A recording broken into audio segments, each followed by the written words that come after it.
Chapter 4 continued. Now, my friends, said Perrault briskly, we will go. I'd like to ask a few questions of the parlour-maid. Dorcas, her name is it not? We passed through Alfred Inglethorpe's room, and Perrault delayed long enough to make a brief but fairly comprehensive examination of it. We went out through that door, locking both it and that of Miss Inglethorpe's room as before. I took him down to the boudoir, which he had expressed a wish to see, and went myself in search of Dorcas. When I returned with her, however, the boudoir was empty. "Perrault!" I cried. "Where are you?" "I am here, my friend." He had stepped outside the French window, and was standing, apparently lost in admiration, before the various shaped flower beds. "Admirable!" he murmured. "Admirable! What symmetry! Observe that crescent, and those diamonds. Their neatness rejoices the eye. The spacing of the plants also is perfect. It's been recently done, is it not so? Yes, I believe they were at it yesterday afternoon, but come in, Dorcas is here. Ah, bien, bien, do not grudge me a moment's satisfaction of the eye. Yes, but this affair is more important. And how do you know that these fine begonias are not of equal importance? I shrugged my shoulders. There was really no arguing with him if he chose to take that line. You do not agree? But such things have been. Well, we'll come to and interview the brave Dorcas. Dorcas was standing in the boudoir, her hands folded in front of her, and her grey hair rose in stiff waves under her white cap. She was the very model and picture of a good old-fashioned servant. In her attitude towards Perrault, she was inclined to be suspicious, but he soon broke down her defences. He drew forward a chair. "Pray be seated, mademoiselle." "Thank you, sir." "You have been with your mistress many years, is it not so?" 10 years, sir." "That is a very long time, and very faithful service. You were much attached to her, were you not?" "She was a very good mistress to me, sir." "Then you will not object to answering a few questions. I put them to you with Mr. Cavendish's full approval." "Oh, certainly, sir." "Then I will begin by asking you about the events of yesterday afternoon. Your mistress had a quarrel?" "Yes, sir, and I don't know what I ought." Dorcas hesitated. Perrault looked at her keenly. "My good Dorcas, is it necessary that I should know every detail of that quarrel as fully as possible? Do not think that you are betraying your mistress's secrets. Your mistress lies dead, and it is necessary that we know all if we are to avenge her. Nothing can bring her back to life, but we do hope, if there has been foul play, to bring the murderer to justice." "Amen to that," said Dorcas fiercely. "And, naming no names, there's one in this house that none of us could ever abide. And an ill day it was when first he darkened the threshold." Perrault waited for her indignation to subside, and then, resuming his business-like tone, he asked, "Now, as to this quarrel, what is the first you heard of it?" "Well, sir, I happened to be going along the halls outside yesterday." "What time was it?" "I couldn't say exactly, sir, but it wasn't tea time by a long way. Perhaps 4 o'clock, or it may have been a bit later. Well, sir, as I said, I happened to be passing along, when I heard voices very loud and angry in there. I didn't exactly mean to listen, but well, there it is. I stopped. The door was shut, but the mistress was speaking very sharp and clear, and I heard what she said quite plainly. 'You have lied to me and deceived me,' she said. I didn't hear what Mr. Inglethorpe replied. He spoke a good bit lower than she did, and she answered, 'How dare you? I have kept you and clothed you and fed you. You owe everything to me. And this is how you repay me? By bringing disgrace upon our name?' Again, I didn't know what he said, and she went on, 'Nothing that you can say will make any difference. I see my duty clearly. My mind is made up. You need not think that any fear of publicity or scandal between husband and wife will deter me.' Then I thought I heard them come out, so I went off quickly." "You are sure it was Mr. Inglethorpe's voice you heard?" "Oh, yes, sir. Who else could be?" "Well, what happened next?" "Later I came back to the hall. It was all quiet. At 5 o'clock, Mrs. Inglethorpe rang the bell and told me to bring her a cup of tea. Nothing to eat, to the boudoir. She was looking dreadful, so white and upset. 'Dorcas,' she says, 'I've had a great shock.' 'I'm sorry for that, mum,' I said. 'You'll feel better after a nice hot cup of tea, mum.' She had something in her hand. I didn't know if it was a letter or just a piece of paper, but it had writing on it. She kept staring at it, almost as if she couldn't believe what was written on there. She whispered to herself, as though she had forgotten I was there. These few words, and everything's changed. And then she says to me, "Never trust a man, Dorcas. They're not worth it." I hurried off and got her a good strong cup of tea, and she thanked me and said she'd feel better when she drank it. "I don't know what to do," she said. "Scandal between husband and wife is a dreadful thing, Dorcas. Rather hush it up if I could." Mrs. Cavendish came in just then, so she didn't say any more. She still had the letter, or whatever it was, in her hand. "Yes, sir." "What's she likely to do with it afterwards?" "Well, I don't know, sir. I expect she'd lock it up in that purple case of hers." "Is that where she usually kept important papers?" "Yes, sir. She brought it down with her every morning, and took it up every night." "When did she lose the key of it?" "She missed it yesterday at lunchtime, sir, and told me to look carefully for it." She was very much put out about it. "But she had a duplicate key." "Oh, yes, sir." Dorcas was looking very curiously at him, and, to tell the truth, so was I. What was all this about a lost key? Perot smiled. "Never mind, Dorcas. It is my business to know things. Is this the key that was lost?" He drew from his pocket the key that he had found in the lock of the dispatch case upstairs. Dorcas's eyes looked as though they would pop out of her head. "That's it, sir, right enough, but where did you find it? I looked everywhere for it." "Ah, but you see it was not in the same place yesterday as it was today. Now, to pass to another subject, had your mistress a dark green dress in her wardrobe?" Dorcas was rather startled by the unexpected question. "No, sir." "Are you quite sure?" "Sure." "Oh, yes, sir." "Has anyone else in the house got a green dress?" Dorcas reflected. "Miss Cynthia has a green evening dress." "Light or dark green?" "A light green, sir, a sort of chiffon, they call it." "Ah, that's not what I want." "Nobody else has anything green?" "No, sir, not that I know of." Perot's face did not betray a trace of whether he was merely disappointed or otherwise. He merely remarked, "Good, we will leave that and pass on. Have you any reason to believe that your mistress was likely to take a sleeping powder last night?" "Not last night, sir. I know she didn't." "Why do you know so positively?"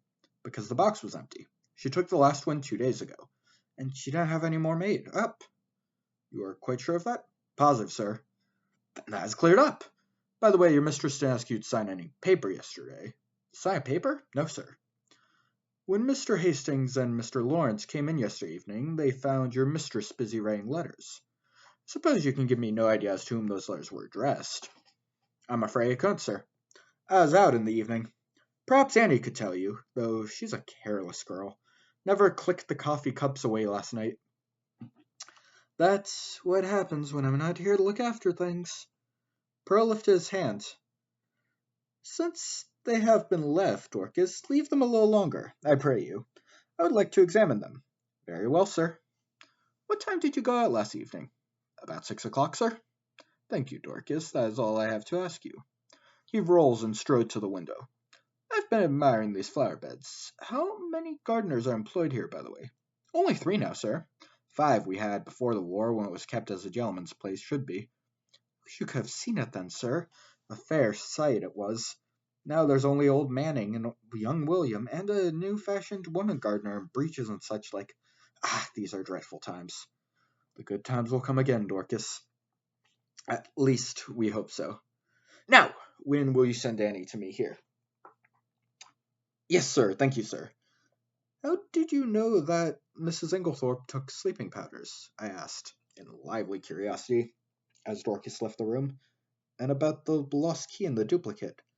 "One thing at a time. As to the sleeping powders, I knew by this."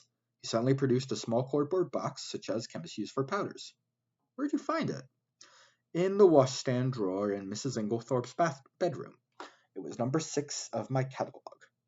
But I suppose, as the last powder was taken 2 days ago, it is not of much importance." "Probably not, but do you notice anything that strikes you as peculiar about this box?" I examined it closely. "No, I can't say that I do." "Look at the label." I read the label carefully. "One powder to be taken at bedtime, if required. Mrs. Inglethorpe." "No, I see nothing unusual." Not the fact that there's no chemist name? Ah, to be sure, I explained. To be sure, that is odd. Have you ever known a chemist to send a box like this with as printed name? No, I can't say that I have. I was becoming quite excited, but Perrault dampened my ardor by remarking, yet the explanation is quite simple, so do not intrigue yourself, my friends. An audible creaking proclaimed the approach of Annie, so I had no time to reply. Annie was a fine, strapping girl, and was evidently laboring under intense excitement, mingling with a certain ghoulish enjoyment of the tragedy. Perrault came to the point at once, with a businesslike briskness. I sent for you, Annie, because I thought you might be able to tell me something about the letters Mrs. Inglethorpe wrote last night. How many were there, and can you tell me any of the names and addresses? Annie considered. There were 4 letters, sir. One was to Miss Howard, and one was to Mr. Wells, the lawyer, and the other 2 I don't think I remember, sir. Oh, yes. One was to Ross's, the caterer in Todminster. The other one I can't remember. Think, urged Perrault. Annie racked her brains in vain. I'm sorry, sir, but it's clear gone. I don't think I can have noticed it. It does not matter, said Perrault, not betraying any sign of disappointment. Now I want to ask you about something else. There is a saucepan in Mrs. Inglethorpe's room with some cocoa in it. Did she have that every night? Yes, sir. It was put in her room every evening, and she warmed it up in the night, whenever she fancied it. What was it? Plain cocoa? Yes, sir. Made with milk with a teaspoonful of sugar and 2 teaspoonfuls of rum in it. Who took it to her room? I did, sir. Always? Yes, sir. At what time? When I went to draw the curtains, as a rule, sir. Did you bring it straight up from the kitchen, then? No, sir. You see, there's not much room on the gas stove, so cook used to make it early, before putting the vegetables on for supper. Then I used to bring it up and put on the table by the swing door and take it into her room later. The swing door is in the left wing, is it not? Yes, sir. And the table, is it on this side of the door or on the farther servant's side? It's this side, sir. What time did you bring it up last night? About 7:15, I should say, sir. And when did you take it into Mrs. Inglethorpe's room? When I went to shut up, sir. About 8 o'clock. Mrs. Inglethorpe came up to bed before I finished. Then, between 7:15 and 8 o'clock, the cocoa was standing on the table in the left wing? Yes, sir. Annie had been growing redder and redder in the face, and now she blurted out unexpectedly, and if there was salt in it, sir, it wasn't me. I never took the salt near it. What makes you think there was salt in it? Asked Perrault. Seeing it on the tray, sir. You saw some salt on the tray? Yes, coarse kitchen salt. It looked. I never noticed it when I took tray up, but when I came to take it into the mistress's room, I saw it at once. And I suppose I ought to have taken it down again and asked cook to make some fresh, but I was in a hurry because Dorcas was out, and I thought maybe the cocoa itself was all right, and salt had only gone on to the tray. So I dusted off with my apron and took it in. I had the utmost difficulty in controlling my excitement. Unknown to herself, Annie had provided with an important piece of evidence. How she would have gaped it had she realized that her coarse kitchen salt was styrosine, one of the most deadly poisons known to mankind. I marveled at Perrault's calm. His self-control was astonishing. I awaited his next question with impatience, but it disappointed me. When you went into Mrs. Inglethorpe's room, was the door leading into Miss Cynthia's room bolted? Oh! Yes, sir, it always was. It had never been opened. And the door into Mr. Inglethorpe's room? Did you notice if it was bolted too? Annie hesitated. I couldn't rightly say, sir. It was shut, but I couldn't say whether it was bolted or not. When you finally left the room, did Mrs. Inglethorpe bolt the door after you? No, sir, not then, but I expect she did later. She usually did lock it at night. The door in the passage says. Did you notice any candle grease on the floor when you did the room yesterday? Candle grease? Oh, no, sir. Mrs. Inglethorpe didn't have a candle, only a reading lamp. Then, if there had been a large patch of candle grease on the floor, you think you could have been sure to have seen it? Yes, sir, and I would have taken it out with a piece of blotting paper and a hot iron. Then Perrault repeated the question he had put to Dorcas. Did your mistress ever have a green dress? No, sir. Nor a mantle, nor a cape, nor a, how do you call it, a sports coat? Not green, sir. Nor anyone else in the house? And he reflected. No, sir. You are sure of that? Quite sure. Bien! That is all I want to know. Thank you very much. With a nervous giggle, Annie took herself creakingly out of the room. My pent-up excitement burst forth. Bro! I cried. I congratulate you! This is a great discovery! What is a great discovery? Why, that it was the cocoa and not the coffee that was poisoned. That explains everything! Of course it did not take effect until the early morning, since cocoa was only drunk in the middle of the night. So you think that the cocoa...